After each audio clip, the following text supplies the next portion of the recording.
Spring is a time of immense change in Britain, welcoming the sight of blossoming flowers, the sound of humming bees and the smell of freshly cut grass. But it's not just a trim that your lawn needs.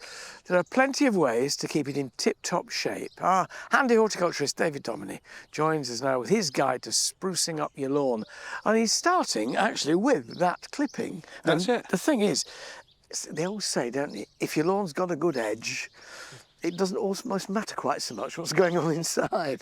But I love it this time of year where you start to smell cut grass for the first time, how much it uplifts your heart, doesn't it? It always makes me think of the school playing fields being cut, thinking the holidays were nearby, but that's the magic.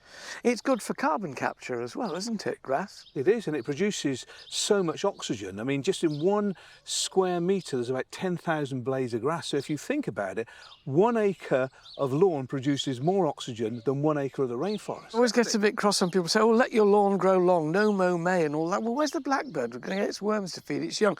They love close-mown grass. Yeah. Long stuff as well, yes. But nothing wrong with a close-mown sward as long as you treat it well and responsibly and environmentally. Absolutely. But back to the clipping. Yes. So you've got, I mean, these, the 3 items, the classic, really, the edging shear. Now, this, I remember being taught how to use edging shears. You don't have to use them in the right way, do you? Were you taught that way, but you're on the edge of the lawn. And the thing is you keep this hand steady and you move this one. And that gives you a stroke. Rather than like that, just try and it's the go one along with it. And it's keeping the better edge. Yes, and it's keeping your back straight whilst using them. The hardship, once you've been doing this... Yeah, you've got to look at it, though. Yeah, but it's just over the toes, as if you're wearing glasses on the end. And the half moon is a real big... it looks like some sort of instrument of torture, yeah. But it isn't. But for when you're getting up against borders, to re-establish them by inserting it, you can either push down using the weight of your body in or the heel. It's not easy to do when you're astride a hay bale, yeah, but it gives you an opportunity what's handy to too cut. with that is that if you're on the edge of the lawn and and you're cutting away, you know, the raggedy edge over there, is to put it in like that, but then put your foot behind it when you take it out, so it lifts the nasty bit away but doesn't pull up that bit there. Yes, and that way it re-establishes the straight edge to the borders. Now, the final one is for a little bit of close work. I've never got down this low. But for trimming around the edges, certainly when you're going around half circle or moon, you can actually change those by bending the blades. Oh yes, it goes. So taking off any of the surface, so you use them. I suppose with lawns and the edges, it's about manicuring, isn't it? It's a trip to the hairdressers. Yes, but before you do the manicure, of course, you've got to have a proper look at the body. What have you got for us, David? Apart from strips of turf, which look really nice. Well, I like seeing them all at the beginning. So if you're ever thinking, what is the difference when you take a look at buying turf? Because there are different grades, and as you know, mixing of seed and blending a seed to get the ideal turf, whether you've got animals and kids or whether it's just the two of you wanting something very special. Or a football pitch or a bowling green. Well, that's it. Well, this first one here doesn't look, well, I suppose it does look like a bit of turf full of weeds, but it isn't. It's a special wildflower and turf mix, which you only cut, you know, a couple of times a year or something similar, and it's got the grass in there and low wildflowers. So if you have an area that you don't use a lot and you like to leave it to be very natural, this may be the choice for you. Or you could use that around the edge of a lawn and have your flat, well-mown surface in the centre, and that as a kind of border around it with all the flowers coming up, and then end of the summer when the seeds fall and cut it and leave it till next year. Exactly. So it's something very natural, and they're becoming more and more popular. But the practical application of turf, if you've got kids and animals and everybody's playing on it, you want something pretty tough, and this particular blend mix works as well. It's got fescue, which is the finer, it's got ryegrass in, which is a great recoverer, and it's also got soft-stemmed meadowgrass in, so you can mess about with it a great deal, but it looks it's fairly nice tough, but it still looks good. And we tend nowadays to have dwarf ryegrasses, so you don't get those long tails you used to have when we were kids. I remember that. They stay short. Sent out by my dad. That was one of my bobber jobs. Cut those off. The ones the mower missed. Yeah, so the next one up from that, which is probably, if you haven't got the kids wrecking the lawn and the animals, is something like this, and it's a fine leaf ryegrass with some fescue. So it's a slightly finer lawn. It doesn't recover quite as well as this. Won't take quite as much wear. Won't take quite as much wear, but it is a really nice thing to use and also cut at the same time. And here, this is the real fine one. This is 100% fescue. And what you've got here is an incredibly fine lawn, really for a front garden show effect, if anything. Needle-like grasses, those, aren't they? It is. Really fine. Now, it likes a well-drained soil, but it can be very drought-tolerant. It's this type of thing that on the putting greens of very top-end golf courses use. So the secret is, if you're looking for turf, think about what you need to do within that turf, play or get it look good, and choose the appropriate one. They usually get turf into garden centres on a Friday, thinking you're going to lay it over the weekend. You need to lay it quickly. I wouldn't leave it rolled up for more than 2 or 3 days maximum. It starts to go yellow, deprived of light. But now, this time of year, April, great month to lay turf. That's very good advice, because when you're buying turf and it's rolled up, always unroll it to check, because you'll see that yellowing, that chlorotic foliage, if the garden centres or the stores that you're buying it from has had it for a while. And you see it going down the road on lorries, all these rows. And Willie, I used to work with on ground force, said to me once, this lorry load of turf went by. He said, he said, that's what I'm going to do when I get a lot of money. And I said, what's that? He said, send me lawn away to be cut. So well, you can do it from seed as well. Doesn't have to be turf. Sowing seed. The preparation of the earth for seed and turf is exactly the same. Levelled, firmed, weed-free. So either way, but turf is generally about 10 times more expensive than seed, isn't it? That's right, and it's all about the preparation. You're quite right. There's much as you can put onto the ground to start off with. Whatever establishes afterwards is something that you'll be living with for a while. So how much seed do you reckon per square metre?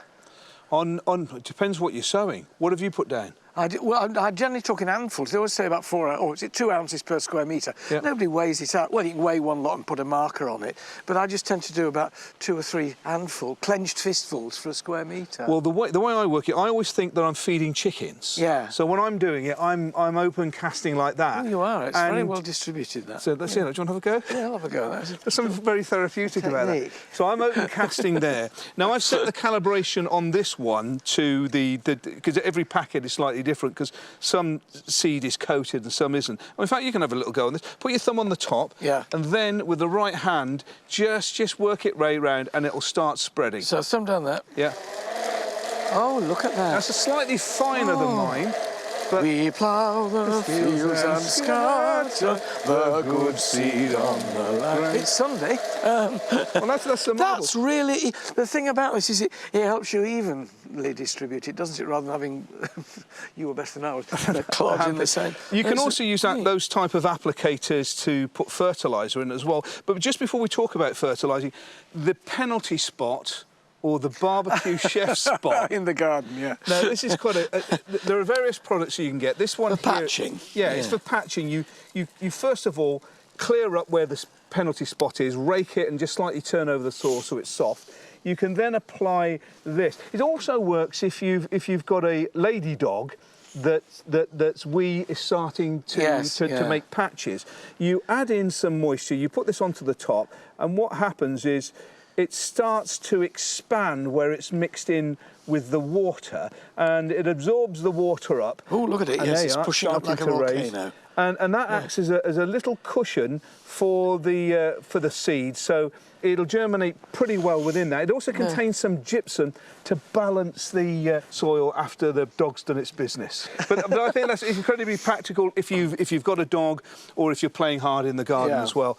We've got to talk about fertiliser because, as you know, there's a fertiliser specific for autumn for lawns, and then there's one for spring. One's for foliage and one's really for roots. But you do something. This is just a standard fertiliser, but what do you put on yours? I use bloodfish and bone. I'm an organic gardener, so I've not used inorganic fertilisers or chemicals in my garden for about 40 years now.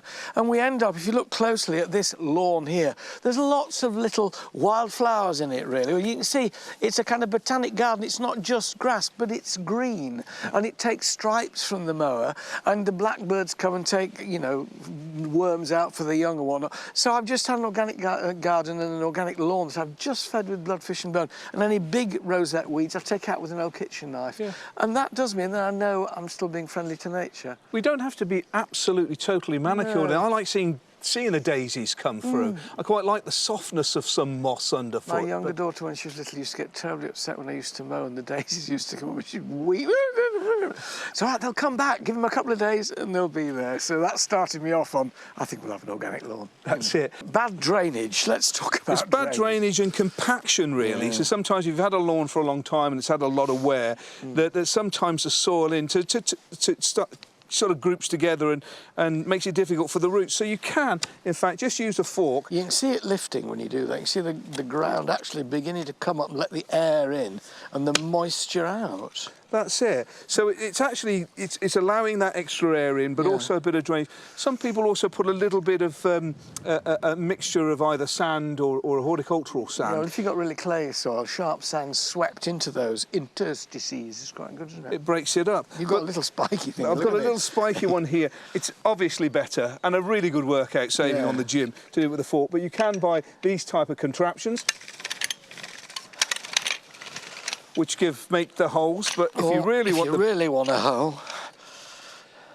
See, those are hollow tines, so there's a hollow in the centre, of course, and that's what you're doing there, is just pulling out. Don't generally do it with posh shoes on. You're pulling out a core of soil, which will give space for the roots to grow into, and for you to sweep in. Yes. Your sharp sand. So yeah. And that type of thing, it's a bit of a job, especially if you've got a big lawn. You can buy mechanical versions of that. And mechanical scarifiers as well to take it all out. So. Exactly, so there's ways of cleaning. So from the different types of lawn to seed and patch and feeding and maintenance, it's the beginning of spring, and cutting our lawns is back. Be kind to it. The lawn to the garden is like the rests and the pauses between musical notes. It makes much more of everything that's around it. Thanks, David.